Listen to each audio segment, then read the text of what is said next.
Here's an a-hole whose intentions aren't good. Oh Lord, please just make it be understood.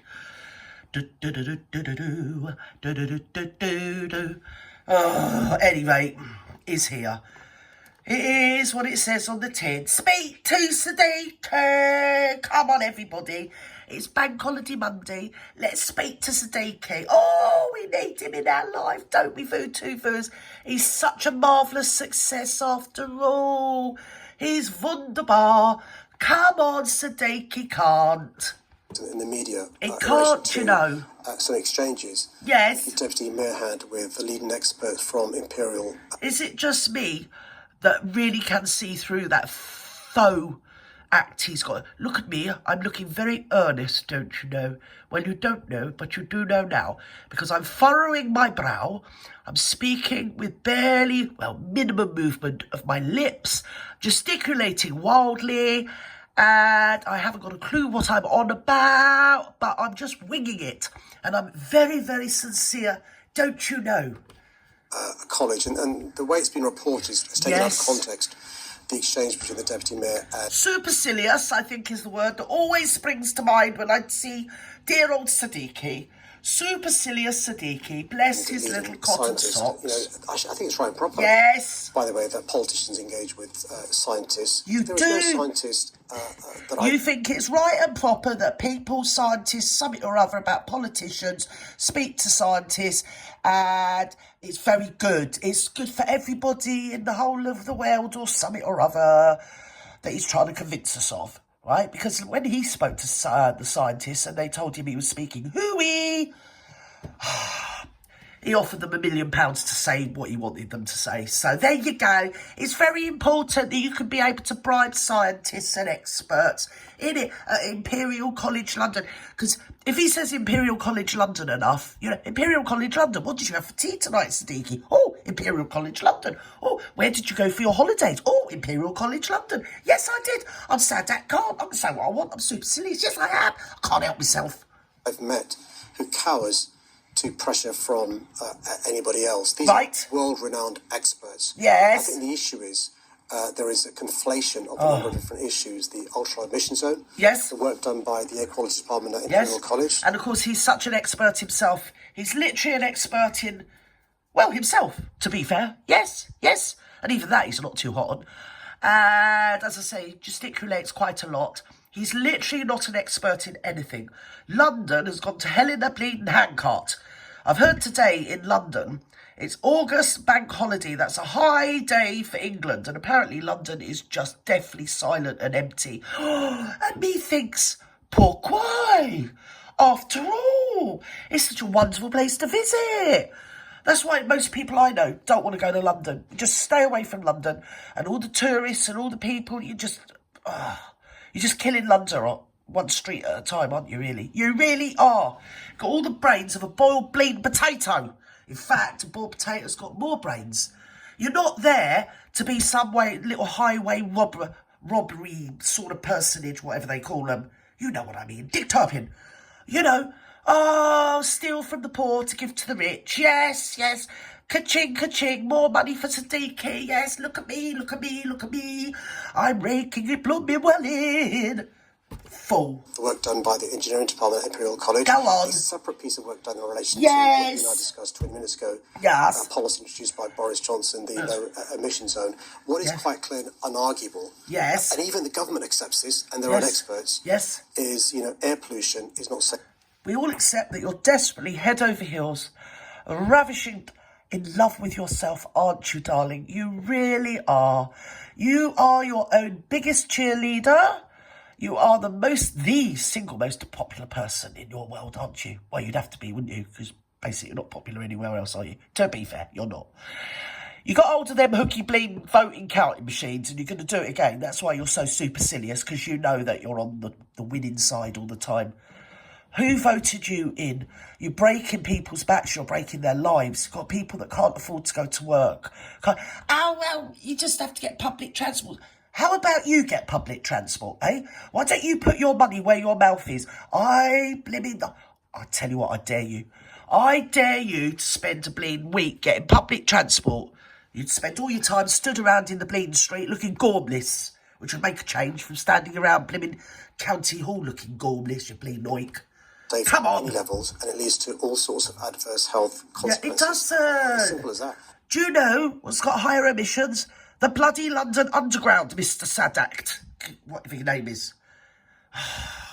You say get on the London Underground, this, that, and the bleeding other. They're always on strike, aren't they? Let's have it right. They're always on strike. You broke the backs of Transport for London. Where did all the money? Where's the money gone? Where's the money gone? We're not allowed to ask. Little sneaky gone. Idiot. Well, it's not, is it? Because the research published in 2021 said that the introduction of ULEZ in 2019 cut nitrogen dioxide levels by less than 3% and had insignificant effects on ozone and well done, James. Matter, James is definitely right in what he says, but you see, it might have not had any real impact, you see, on emissions, but it did have a big impact on his revenue, you see, James. That's the point. And everybody sat outside London, all the other councils around the country, little towns and little cities and everything, they're just sat back and watching. Because everything they do in London, they usually start doing everywhere else. They think, I could do a cut of that pie. Yes, we could. Yes, we want to start charging people to do this, that, and the bleeding other. And that's why all the little businesses are shutting down. People can't get around the place. And people will just avoid going there. There's plenty of beautiful places to go in England where you don't have to be harassed, bullied, intimidated and bothered and hectored and, just... It's absolutely terrible. You can't actually go up to the capital city of your own country and enjoy being there because of this bleeding oik. Shirley Rodriguez, one of your deputy mayors for Environment and Energy. Only one. Tell Professor Frank... Hang on, how many deputies have you got, for crying out loud? You want to get rid of the whole of them. I'll tell you how you'd save a lot of money in London. Getting rid of the mayor. There's no need to have a bloody mayor. What's he there? He's a bleeding mayor. He's a mayor of a mayor. That's what he is. He's a night bleeding mayor. That's what he is. You need to get rid of him. And all the money of all those middle-class little hangers-on, little Klingons, all the wages you'd save, all the salaries, you'd have so much more money, you wouldn't have to be persecuting your own bleeding citizens like you are. And, of course, who's it hitting the most? Let me hear, let me think. Oh, do I hear the resounding sound of the working classes yet again?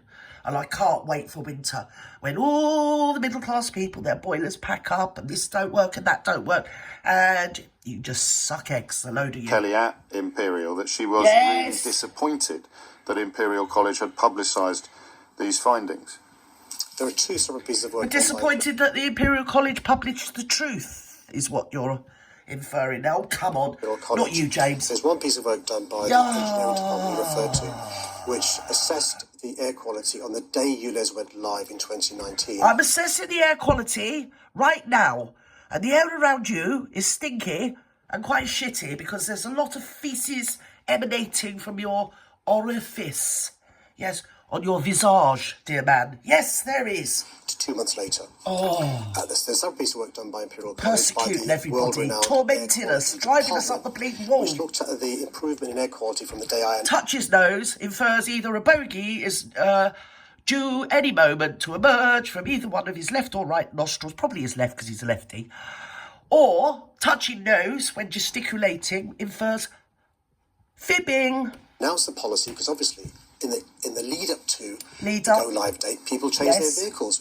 We've heard that today during speak to Sadiq, and he then looked at the air quality some months later on, because it takes some time for the queue. I'm struggling because his remit is literally the experts, the scientists, the experts. Well, obviously you're not any of them things, so you haven't got a clue what you're talking about. And to be fair, you go around in motorcades, don't you, dearie? Yes, you do. And when you want to go anywhere a bit more outside of London, you just hop on a bleeding helicopter, don't you? You fake. Numerous benefits to be seen. And the point I think Shirley Rodriguez was making to the Air Quality Department at Imperial College is people... Block him! Block him! I'm doing my Matty impersonation. Block that man! Block him! Yes! Yes! I'm not having him. He can go on my John Wedger and Jeanette Archer list. Yes, he can. Yes, yes. People may conflate the work done by the world-renowned Air Quality Department of Imperial College with the work... The world-renowned Air Quality Department. We could do with them round where you are at the moment, mate, couldn't we? The engineering department, one person over a 2 months period. Can you see him? That's the exchange in the emails between Sheila Rodriguez and Frank Kelly. Yes, yeah, he's a lawyer through and through. Honestly, it's a wonder old Lucy Letby should have. Well, she should have employed him. Yeah, she'd be free now. She'd be sunning on the beach in Marbella, wouldn't she? If he was her lawyer. Bleeding wrong'un. You should be in bleeding prison yourself. That's where you should be, Sadiq Khan. Coming around the place, bullying people. Bullying and tormenting already bullied and tormented people. It's insufferable. You should be ashamed of yourself. And the sooner Londoners, well, I think it's going to get a whole lot worse before people realise. Don't vote online. It's one person, one vote. Go and vote and make sure you do vote, even if you vote what I do, because if you don't vote, if your vote's been issued, in other words, you've been sent a voting card, you're on the voting list, right? And if you don't vote, your votes go to the winning candidate. Do you get me, capiche? So, and don't spoil your vote, because if you spoil your vote, that goes to the winning candidate as well. What I do is I vote for the person least likely to get in, just so they can't have my vote. Yes. So say it's like the Bring a Bottle party, you know, or the cheese and wine party, something like that. I'll vote for them, yeah. The least likely person, just to stop this man getting in, because he's wrecked London. He's wrecking the tourist industry as well. He's absolutely criminal. Frank Kelly, in all but name. For himself, he's not resiled from the view that many held: Queen Mary, King's College, Imperial College, World Health Organization. Just keep saying lots of college names. World Health, yes, they're like the World Health Organisation, part of the World Economic Forum, yes, all your little Marxist buddies, yes. You just want London to be for you, don't you? You and the rich people, yes. You are the only people allowed to move around in London, because of course when you're rich, very rich, won't bother you. And people that work, you know, in any corporate sort of position, you'd write ULAs off on your expenses, wouldn't you? So it doesn't really affect any of the people. Do you get me? Middle class, political and media elite, those types, all professional people, it doesn't. It's the working classes as per bleeding usual. And not only that scrappage scheme. I'm going to give you £2,000. £2,000. What could you get with that? You couldn't even get a decent bleeding e-bike with that, you moron. Oh, God, I'm going to have to go because I'm going to have a stroke in a minute. Come on, finish, man. What? Chief Medical Officer of the Insufferable dolt. The ultra-low emission zone. Yes. Works and gesticulate, Central London, do a Tony Blair hand signals. That's one of the reasons why I always goes down so well. Because I think this is a right, not a privilege. At what point are you expecting to be able to turn around and say it succeeded, or to concede that it has failed? Go on, James. What happens from he's on the ropes, James. In London experiences, roughly speaking, fail. Like everything he does is failed. The go live date, we can tell how many vehicles are compliant or non-compliant. Struggling all the time. And then 6 months afterwards, there's a piece of preliminary. His little last remaining brain cells are really struggling, and that's why he always tries to. He comes across supercilious because he's insincere. You know, he doesn't have his remit. He doesn't really know what he's on about, but he just, like lawyers do, he just wings it, you know. Look at me, look at me, look at me. My name is Sadiq. Which is preliminary work being done about some of the results of a particular matter. And mind you, even he didn't want to go and have tea with with the Marklets, did he? No. He blew old Harry and Meghan off, didn't he? Yes, he did. Oh, well, you can imagine the room wouldn't have been big enough to get their three egos in it together, would they, Futu? Hey, what do you reckon? Anyway, bye-bye now.